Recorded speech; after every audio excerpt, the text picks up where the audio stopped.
사랑 주의 십자가. 아멘. 우리 촬영 마치겠습니다.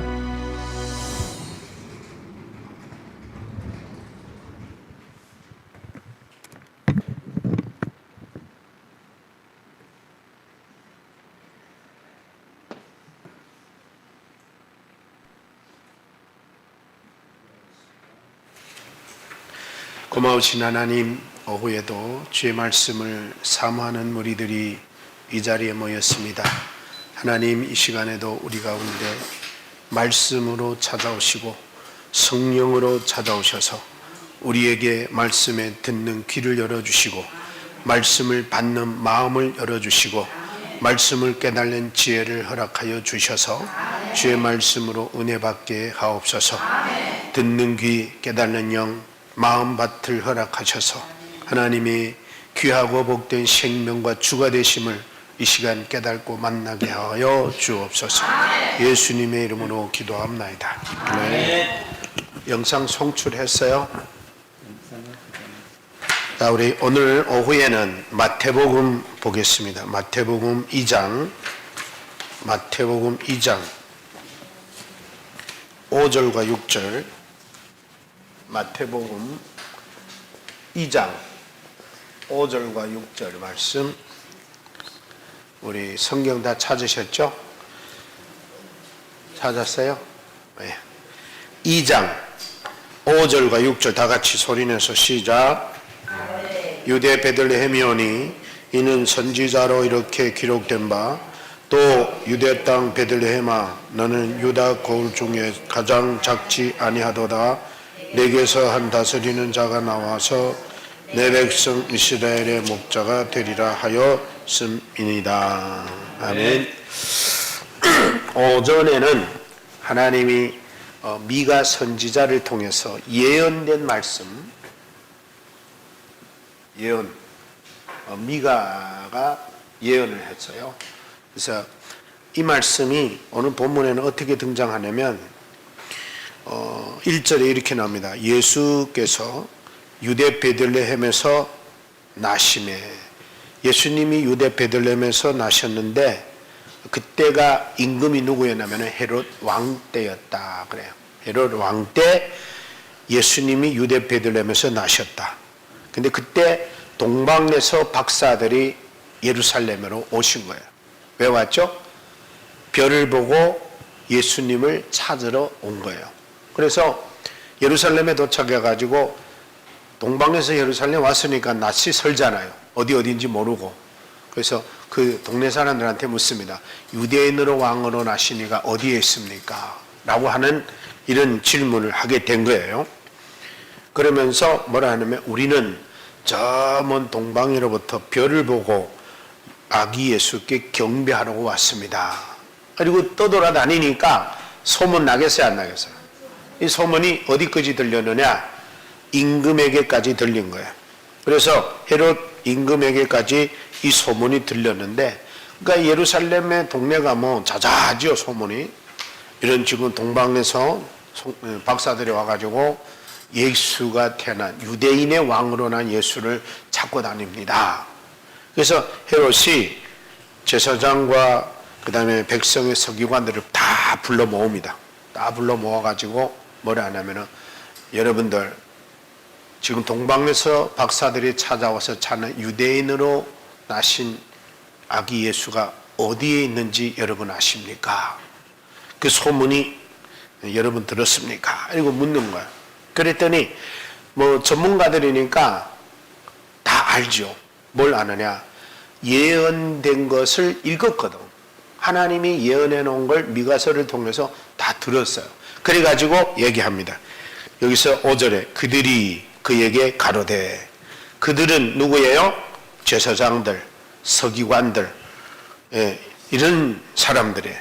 그들이 유대인 왕인 헤롯에게 얘기하는 겁니다. 뭐라고 얘기하네?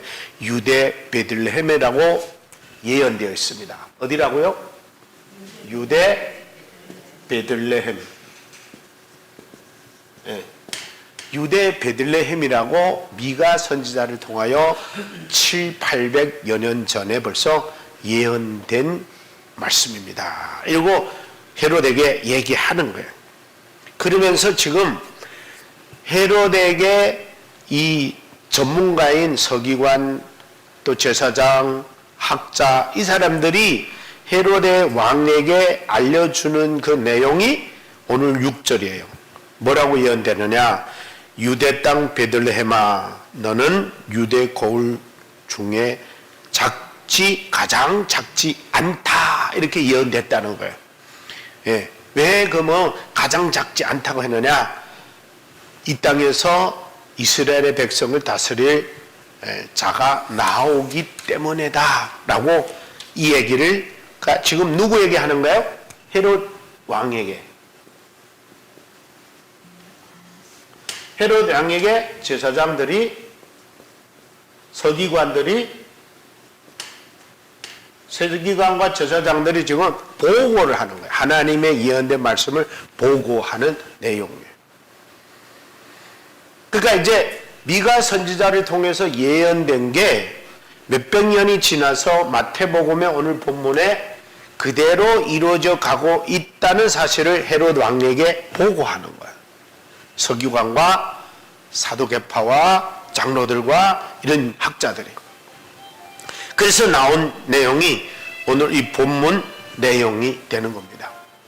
자, 그래서 그 뒤를 계속 이어서 이제 보게 되면은 헤롯이 이제 박사들을 불러서 가만히 별이 나타난 때를 물어가지고 그 뒷조사해 가려고.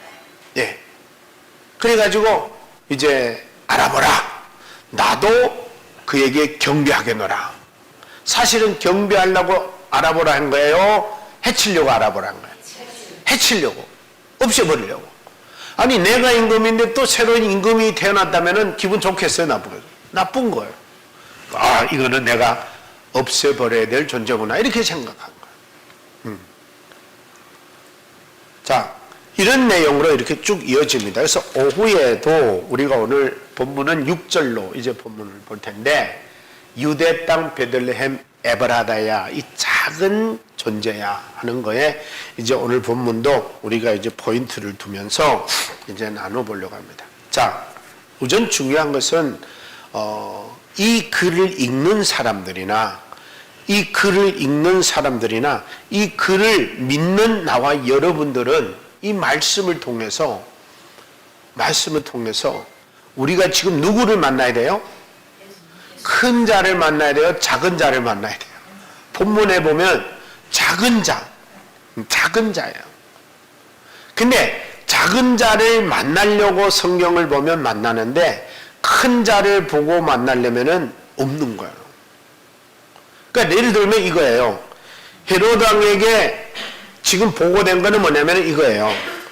유대 땅 베들레헴이 오니, 거기서 하나님이 미가 선지자를 통하여 예언하기를 고울은 작지만 그 고울에서 다스리는 자가 나온다고 했습니다.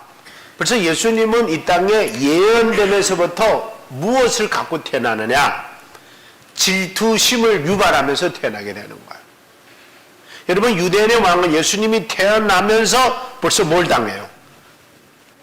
질투심을 유발당하는 거예요. 예수님은. 그래서 여기서 여러분, 우리가 또 아주 중요한 게 뭐냐면은, 위대하신 존재는 가만히 있어도 질투심이 유발돼요.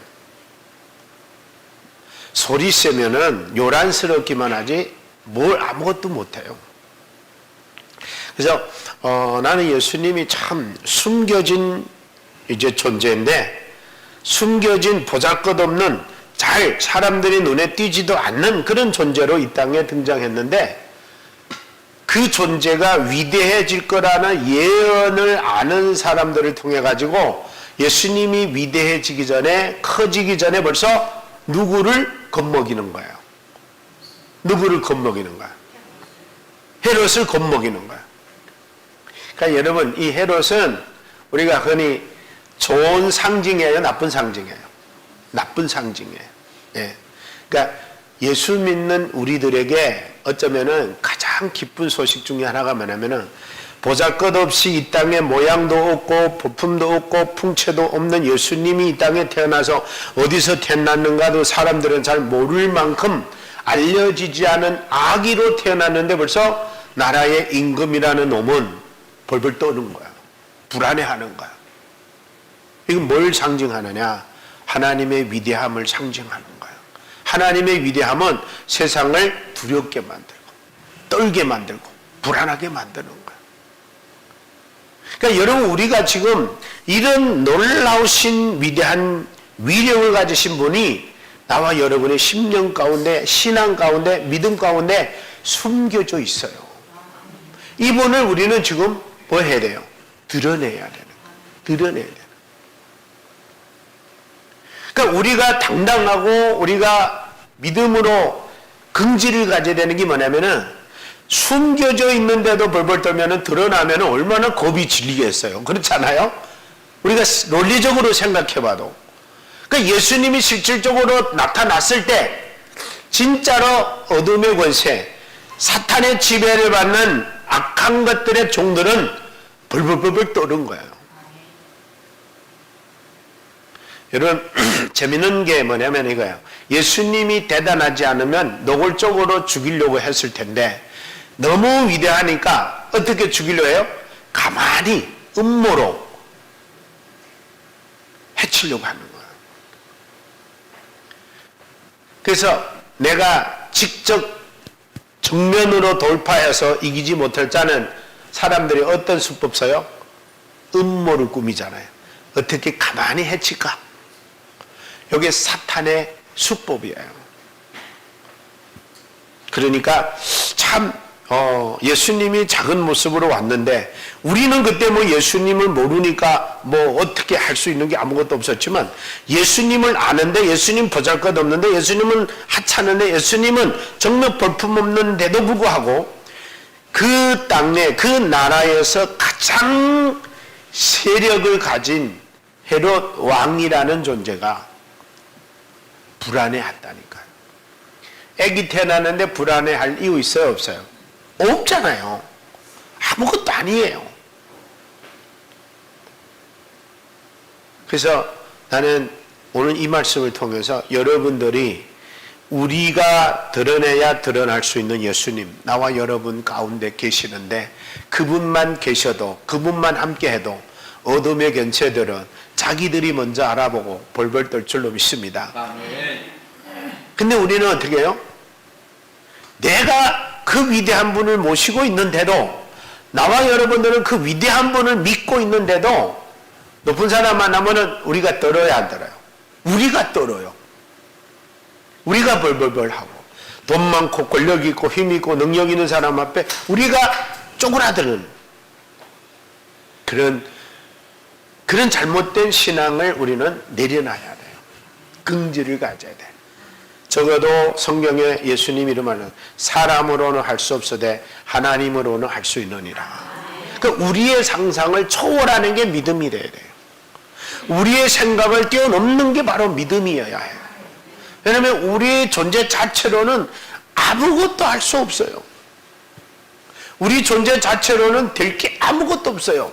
그래서 우리가 세상을 히브리서 읽다 보면은 그들이 세상이 감당할 수 없는 자들이라 그랬거든요.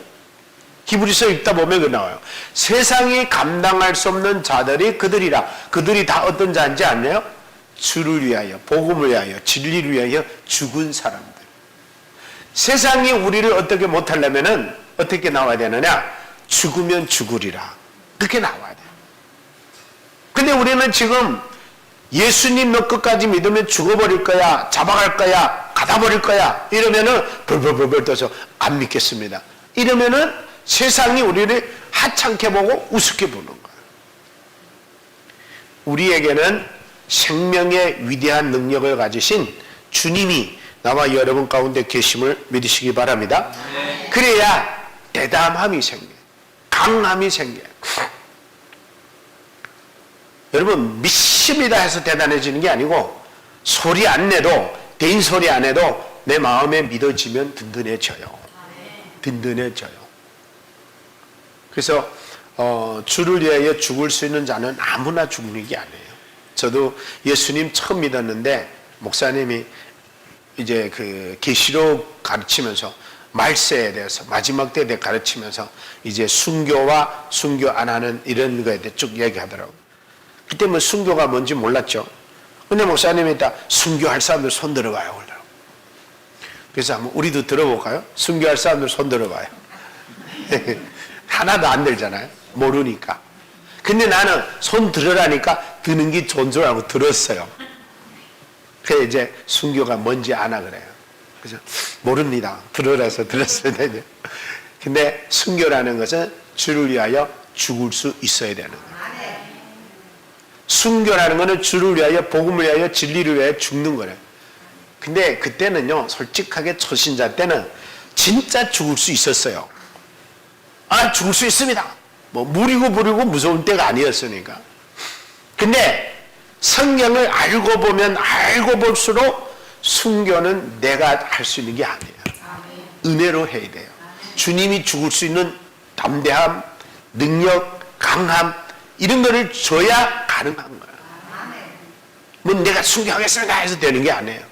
그러니까 여러분 신앙은 결단도 중요하지만 결단보다는 하나님이 은혜를 내려주시도록 우리가 하나님과의 관계를 잘 이어가야 돼요.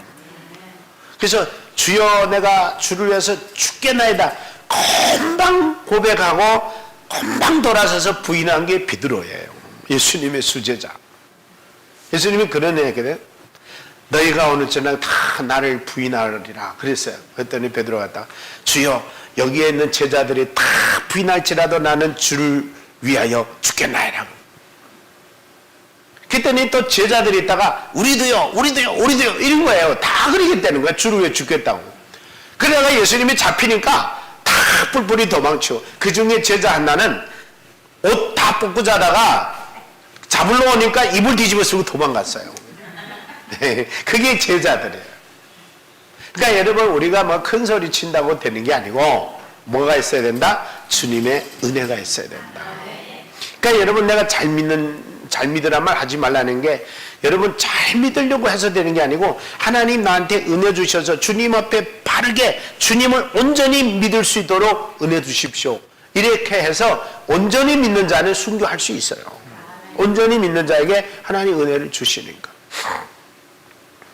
그래서 제가 여기서 강조하고 싶은 게 뭐냐면은 약한 자로 보이지 않게 태어났는데도 그의 위력은 보이지 않는 형체가 보이는 형체 세계에 영향력을 끼친다는 거예요. 큰 영향. 그거 보고 뭐라 폭발력 같은 이 위대한 능력이 나타나는 거예요. 그러니까 예수님은요 크게 소리치고 다니지 않으셨어요. 조용조용 다녀도 조용조용 다녀도 예수님만 가면은 벌써 당신은 나와 무슨 상관이 있나이까 물러가십시오 막 그러잖아요. 마귀 들린 사람들이 나 당신 압니다. 하나님의 아들인 줄 압니다. 근데 당신 왜 나한테 와서 나를 괴롭힙니까? 그러잖아요. 예수님 뭐라 하지도 않았는데 지가 소리치잖아요. 겁이 나가지고. 왜 그래요? 벌써 대단하신 위대한 분인 거 아니까. 아니까. 마귀들은 보이니까. 근데 여러분 보세요. 아는 것과 믿는 거의 차이가 마귀는 예수님이 대단한 줄 알아도 믿었어요? 안 믿었어요? 안 믿었어요. 근데요 더 신기한 거는 예수님이 대단한 거 알매도 안 믿는 사람은 더 대단한 거예요. 더 대단한 거. 배짱도 좋죠. 그래서 여러분 우리는 정말 복인 게 예수님의 무서운 걸 모르면서 믿었던 거예요. 예수님이 대단한 걸 알고 믿었어요? 아니잖아요. 모르고 믿었어요. 근데 그 모르고 믿었다라는 게 은혜인 거예요. 보이지 않는 영이 우리를 마음속에 믿게 만들고 보이지 않는 영이 그 예수님 때문에 눈물 흘리게 만들고 잘못을 고백하게 만들고 회개하게 만들고 이제는 살아다 주를 위해 죽어도 주를 위해 살게 하게 막 고백하게 하는 그 보이지 않는 영이 우리 가운데 역사한 거란 말이에요. 그러니까 나와 여러분들은 믿음을 우리는 자꾸 어디서 보여지게 하려고 하지만 실질적으로 역사는 보이지 않는 능력이 역사하는 거예요. 보이지 않는 힘이 역사하는 거예요. 그러니까 내가 뭐 자꾸 하려고 하지 말고 소리 질러서 되는 게 아니고 지독하게 욕해서 되는 게 아니고 뭐 어떤 사람은 병 고치는 거 안찰해서 고친다고 막 이렇게 두들겨 패서 너무 두들겨 패 사람 죽인 것도 막 나오잖아요. 그 사람 착각한 거예요. 자기가 때리면은 되는 줄 알고. 아니에요. 그러니까 여러분 우리가 예수님을 제대로 알아요. 예수님은 드러내서 소리 요란스럽게 해야 되는 분이 아니고 조용한 가운데도 그분은 역사하셔요.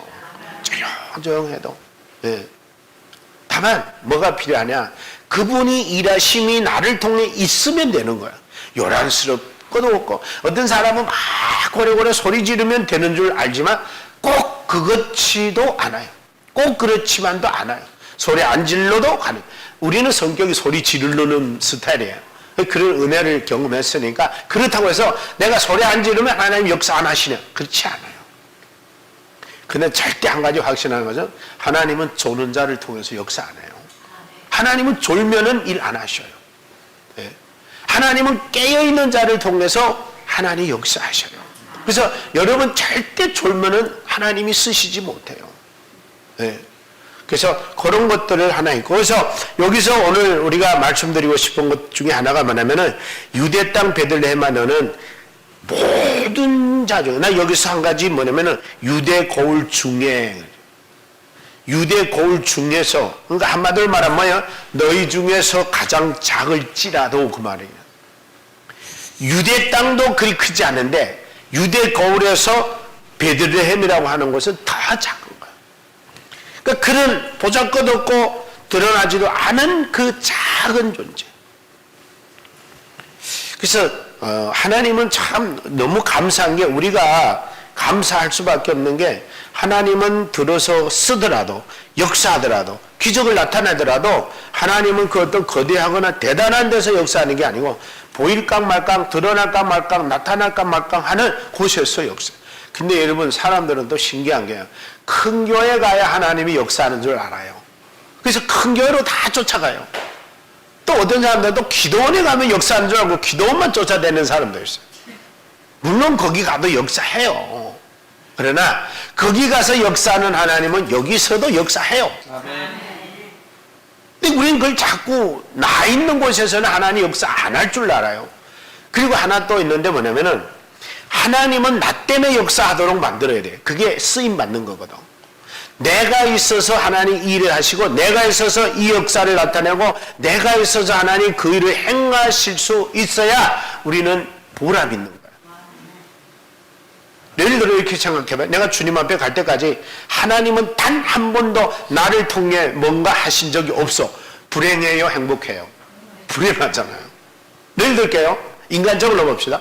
여러분이 계속 30년을 나하고 같이 있어서, 근데 목사님 나를 한 번도 뭐 시킨 적 없어. 기뻐요, 슬퍼요? 얼마나 안 믿어졌으면, 얼마나 우리 목사님 나를 못 믿었으면 그 말이잖아요. 그러면 사람도 자기가 믿을 수 있는 사람을 시키는 거예요. 봐봐요. 예를 들어서 내가 우리 용원사님한테 뭐 시켰는데, 뭐 시켰다고 막 야단하고 막 그러면은 다시 시키겠어요, 안 시키겠어요? 근데 시켜줬는데 너무 행복해하고 너무 좋아해. 그러면 또 시키겠어요, 안 시키겠어요? 시키고 싶죠. 그러니까 봐봐요. 어떤 사람은 뭐 시켜서 좋아할 것 같은데 어떤 사람은 뭐 시키면 불만해할 것 같아서 시킬 수 없다면 믿음이 서로 못 가져지면 신뢰가 안 되는 거예요. 그러니까 하나님도 사도 바울이 우리에게 이런 걸 가르쳤어요. 하나님께서 나를 충성되이 여기셔서, 충성되이 여겼다는 것은 내가 충성된 자가 된 거예요? 되지는 않았지만 될 줄 믿고 맡긴 거예요. 믿고 맡긴 거예요. 그렇죠? 그러면 뭐가 필요해요? 여러분, 하나님을 우리가 믿는 것도 중요하지만 하나님이 나를 믿으실 수 있도록 해드려야 돼요. 아멘입니까? 이게 중요한 거예요. 하나님, 제가요 보면 조그마하고 하얗고 가진 거 없고 배운 건 없습니다. 그래도 하나님 한 번만 나를 들어 쓰시옵소서. 그리고 하나님이 내가 써달라 해서도 물론 써주시겠지만, 그러면서 내가 해야 될 일은 뭐냐? 주님이 믿고 맡길 수 있도록 내가 신뢰를 드려야 돼요. 그래서 여러분, 신뢰라는 것은 우리는 생각하기를 내가 하나님 잘 믿으면 될 줄 알지만 천만의 말씀, 그분도 나를 믿을 수 있어야 되는 거예요. 여길 수 있어, 충성되게 여길 수 있어야 돼. 뭐 시키면은 맨날 원망하고 불평하고 맨날 짜증내고 맨날 자기 혼자 시킨다고 하면 이런 사람한테 어떻게 시키겠어요? 목사님, 저는 절대 짜증 안 냅니다. 한번 맡겨보십시오. 근데 드러나 보이는 사람이 있어요. 그리고 한번 시키면은 꼭 그거 티내는 사람도 있고, 여러분 중에는 없어요. 사람들은 그런 게 있어요. 뭐 하나 하면은 생색내려고 하고. 목사도 사람을 보면은 이런 부분들이 보인다면 하나님은 얼마나 많이 보이겠어요. 그렇죠? 야, 나 너 쓰고 싶어. 근데 한 번 시킨 너를 썼다면은 너는 또 그거 갖고 평생 우려먹을 텐데. 그런다면 하나님 어떻게? 여러분, 예를 들어서 하나님이 여러분한테 여러분이 기도해서 사람 하나 죽은 거 살렸다고 생각해봐요.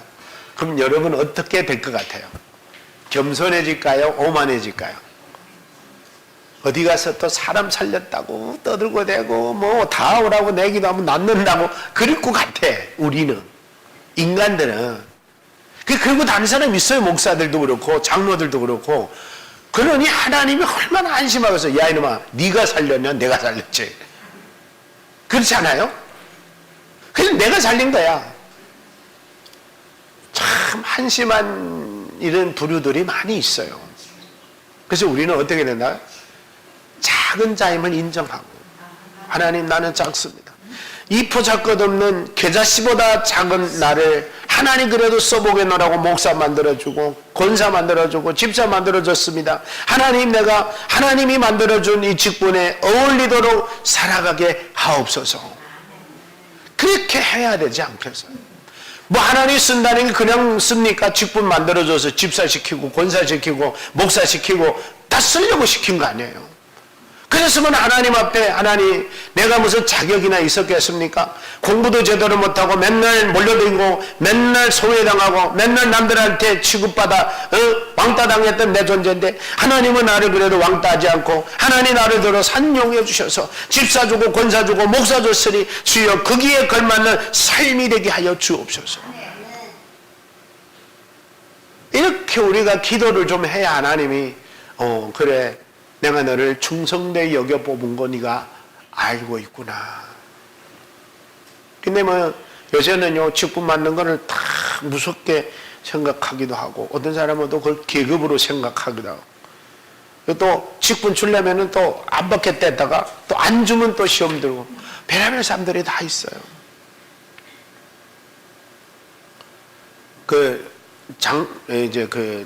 집사 됐다가 장로 되는 그 순간이 제일 무섭대요.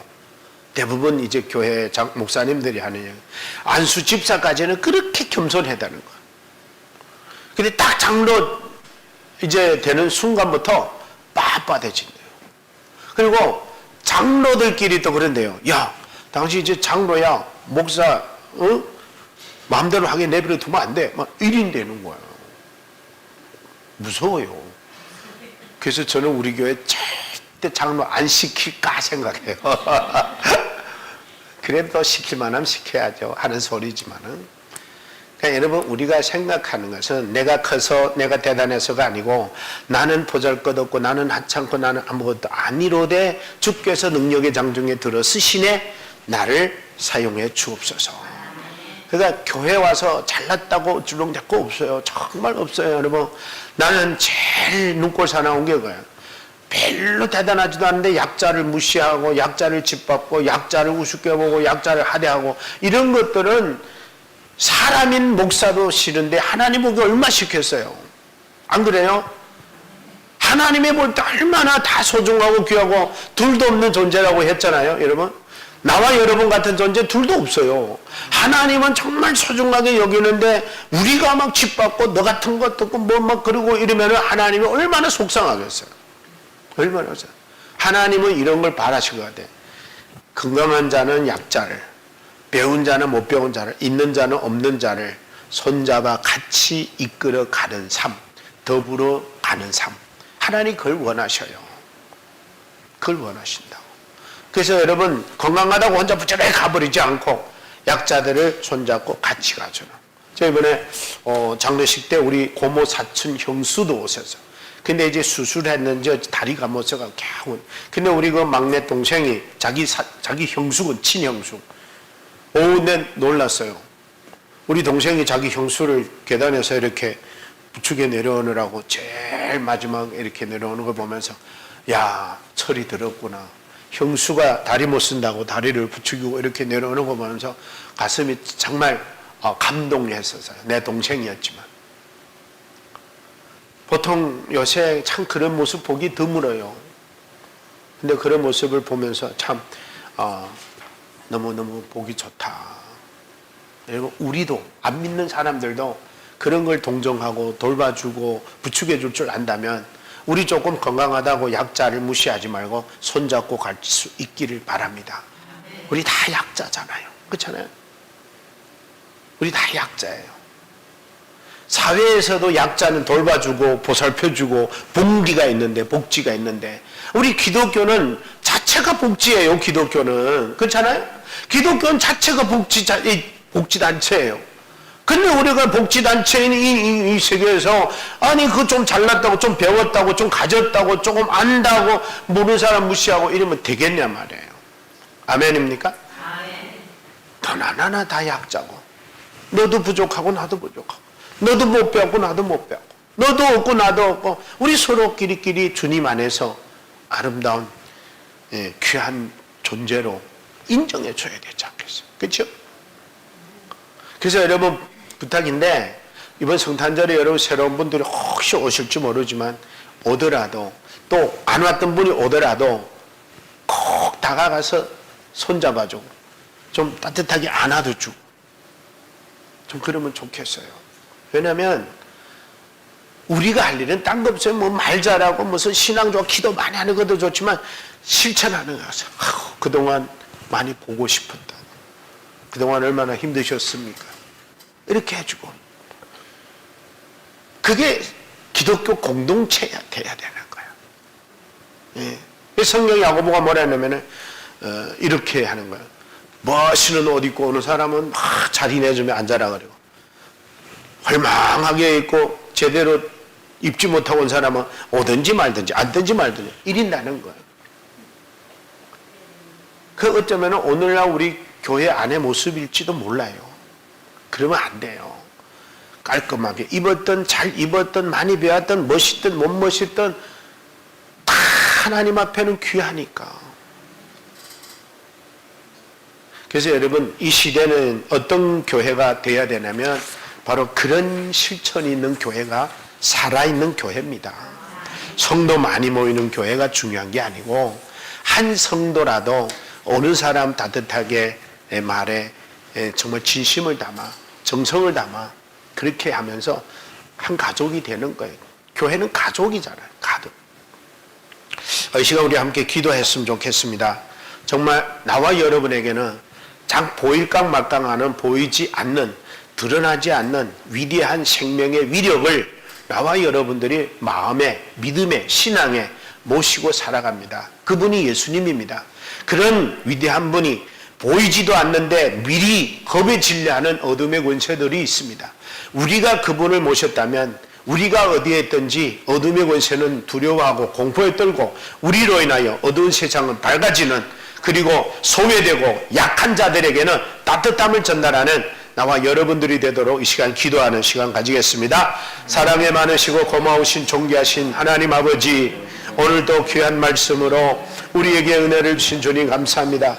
예수 그리스도는 이 땅에 태어나 아버지 하나님 알려지지도 않았고 드러나지도 않았지만 정말 나라의 임금이라는 헤롯 왕은 벌벌 떨며 벌써 질투심이 강하여 정말 그 애기 예수를 해치려고 음모를 꾸몄던 모습을 보면서 그 생명의 위력이 아버지 온 세상을 바꿔놓으신 주님의 능력을 우리는 그 생명 되신 예수님을 우리가 마음에 품고 예수님을 구주로 영접하여 그분의 자녀로 그분의 백성으로 살아가게 된 것을 하나님 감사합니다. 이 시간 우리가 그분을 인하여 새로 주어지는 한 주간에도 그 보이지 않는 생명의 위력이, 그 보이지 않는 사랑의 위력이, 그 보이지 않는 섬김의 위력이, 그 보이지 않는 하나님의 겸손의 능력이 우리를 통하여 우리의 주변을 밝히며 우리의 주변을 드러내어 우리로 인하여 더 많은 사람들이 위로받고 더 많은 사람들이 섬김을 받고 더 많은 사람들이 사랑을 받을 수 있는 하나님 우리가 될 수 있도록 은혜를 다하여 주옵소서.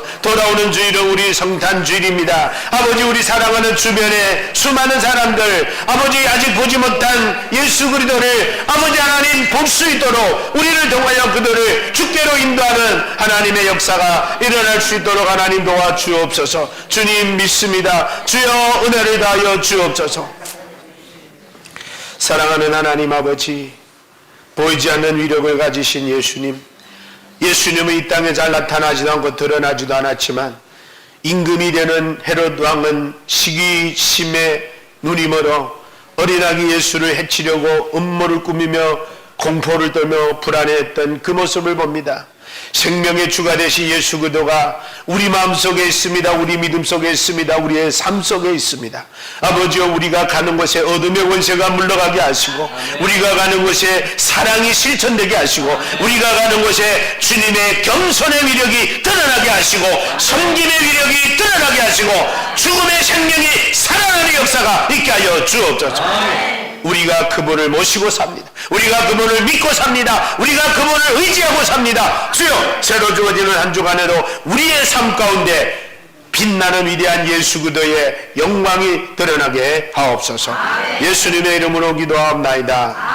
아멘. 하늘에 계신 우리 아버지여, 이름이 거룩히 여김을 받으시오며 나라 임하옵시며 뜻이 하늘에서 이룬같이 땅에서도 이루어지이다. 오늘날 우리에게 일용할 양식을 주옵시고 우리가 우리에게 죄지은 자를 사하여 준 것 같이 우리 죄를 사하여 주옵시고 우리를 시험에 들게 하지 마옵시며 다만 악에서 구하옵소서. 대개 나라와 권세와 영광이 아버지께 영원히 있사옵나이다. 아멘. 주님께